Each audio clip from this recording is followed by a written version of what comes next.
Paulino Rivero, este gobierno lleva 17 meses, es tiempo, pero es menos de año y medio, y usted lleva vinculado al poder en Canarias y con responsabilidades políticas en Coalición Canaria mucho tiempo. ¿Asume alguna responsabilidad sobre el estado de la comunidad? Sí, claro, yo de presidente del gobierno llevo 6 años, van a ser 6 años, ¿no? Pero he tenido otras responsabilidades políticas, básicamente en Madrid. De mi etapa en Madrid, lo que recuerdo de los 12 años es que tuvimos la capacidad para trabajar en una doble vertiente, para ser una fuerza política nacionalista comprometida con los problemas de Estado, en el ámbito del Estado, y con todos los gobiernos en los asuntos de interés general para el Estado. La posición de Coalición Canaria fue siempre de apoyo, pero ese apoyo al gobierno del Estado de turno sirvió para generar conciencia en los gobiernos de España para que atendieran las singularidades de Canarias. Y de eso nos beneficiamos las dos partes. El conjunto de España, de tener una contribución de una fuerza política nacionalista e integradora, solidaria, que entendía los problemas de los demás y por lo tanto los apoyamos, y por otra parte esa influencia ante el gobierno de España servía para que el gobierno de España de turno atendiera los problemas de Canarias y no se nos esté dando la situación. Los gobiernos con mayoría absoluta necesitan poco apoyo, ¿no? Los gobiernos de mayoría absoluta necesitan poco apoyo, sí, pero hemos tenido gobiernos de mayoría absoluta, incluso el año 2000, el año 96, el Canarias fue decisivo en la gobernabilidad de España. Fue el gobierno minoría de Aznar y que contó para darle estabilidad parlamentaria con el apoyo de Coalición Canaria y CiU. Éramos imprescindibles en el gobierno. El año 2000, el fruto especialmente desde mi punto de vista que las políticas del gobierno del Partido Popular se vieron obligadas a centrarse por las modulábamos las dos fuerzas políticas que condicionábamos al gobierno, CiU y Coalición Canaria. El PP obtuvo mayoría absoluta en el año 2000 y sin embargo yo creo que tuvo la habilidad, la inteligencia, la sutileza o el darse cuenta que no se podía romper en mayorías absolutas con quien habíamos contribuido a las mejoras de las condiciones socioeconómicas del Estado, sino que se le dio continuidad a los acuerdos que fueron hasta el momento que Aznar pues apostó por otras cosas, por otras políticas, con la foto de las Azores, ¿no? Pero hasta ese momento la contribución de los partidos nacionalistas, la relación y la colaboración se mantuvo incluso con una mayoría absoluta.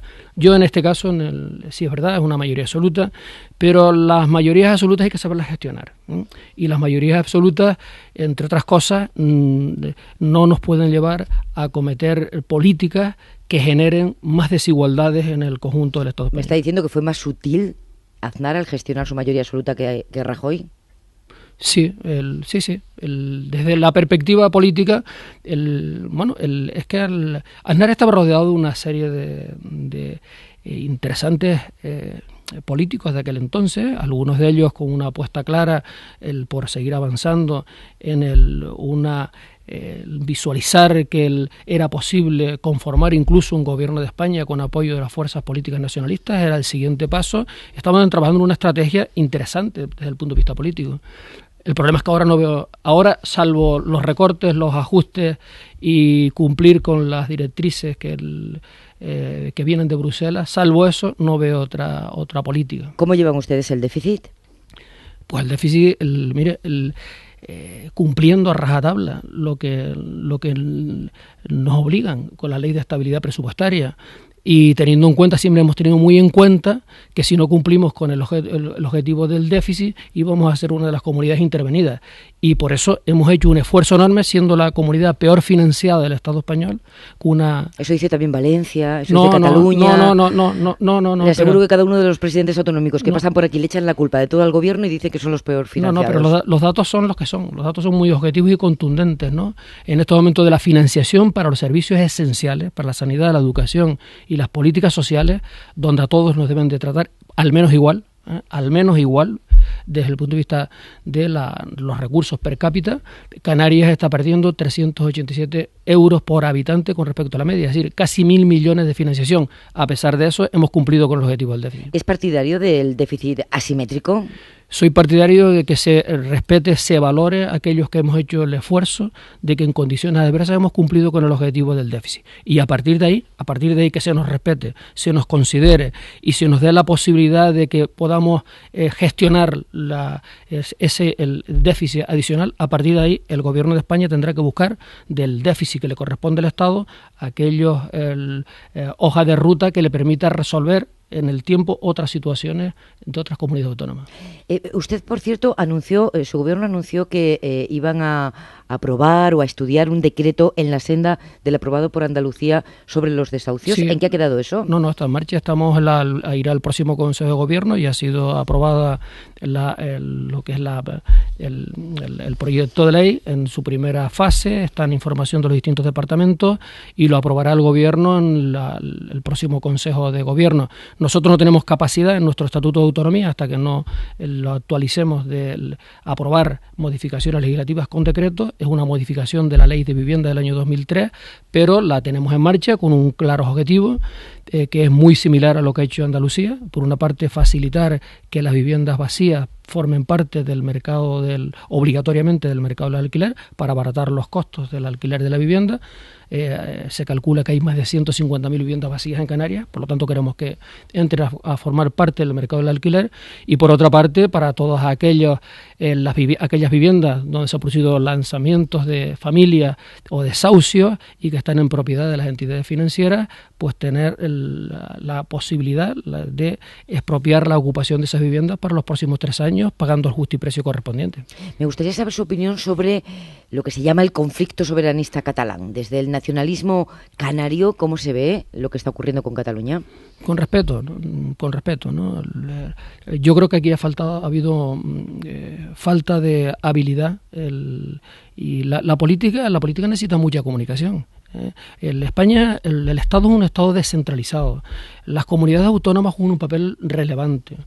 Cataluña tiene un peso social, político, económico muy importante en el conjunto del Estado, y las cosas no se pueden despachar dando la espalda y generando un problema. Ya advertí hace algún tiempo que a los problemas económicos, a los problemas sociales, el que tenía el Estado español, solamente nos faltaba que se incorporara un problema territorial. Y tenemos un problema territorial. Un Estado descentralizado como el español necesita de un diálogo fluido y de mucha lealtad institucional.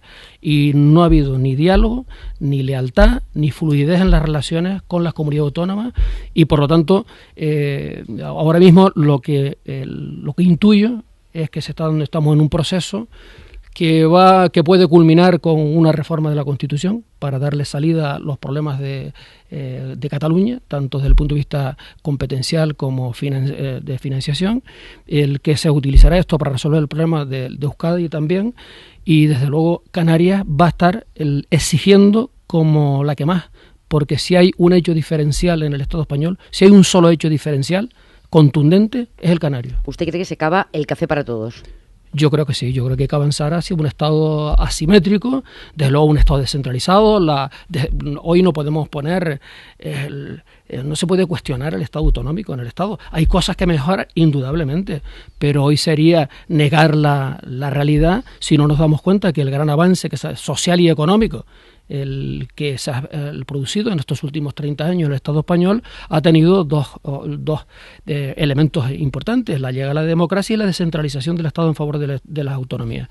Ahora bien, sabe que hay toda una corriente que culpa al incremento de la administración autonómica de buena parte de la situación de las cuentas públicas. Sí, pero yo creo que lo que sobra es parte de la administración del Estado, no del Estado autonómico. El Estado autonómico hay que hacer cosas. Desde luego, yo no soy partidario 17 defensores del pueblo, 17 televisiones autonómicas, 17. Pero hay cosas que hacer, sin ninguna duda. Tenemos que hacer una reforma profunda de la administración pública, que es una de las asignaturas de la democracia, pero la reforma de la administración pública no se puede despachar eliminando solo al municipio, que también, porque no tienen sentido municipios de menos de 1.000 habitantes en 4.000 municipios de menos de 1.000 habitantes. Pero eso no es una reforma de la administración pública, porque también podríamos plantearnos una reforma de la administración pública, pues eliminando parte de la Administración General del Estado que en estos momentos es innecesaria. Por ejemplo, todo lo que es el aparataje de algunos ministerios que en estos momentos no tienen ningún sentido, estando las competencias transferidas a las comunidades autónomas, o todo lo que significa las delegaciones del gobierno y todo lo que genera. Si estamos en un Estado descentralizado, si las comunidades autónomas somos parte del Estado, si los representantes del Estado de las comunidades autónomas son los presidentes de esas comunidades autónomas, pues lo que debe de primar es la lealtad, el respeto, la fluidez institucional y por lo tanto eliminar aquella administración del Estado que en este momento no tiene ningún sentido.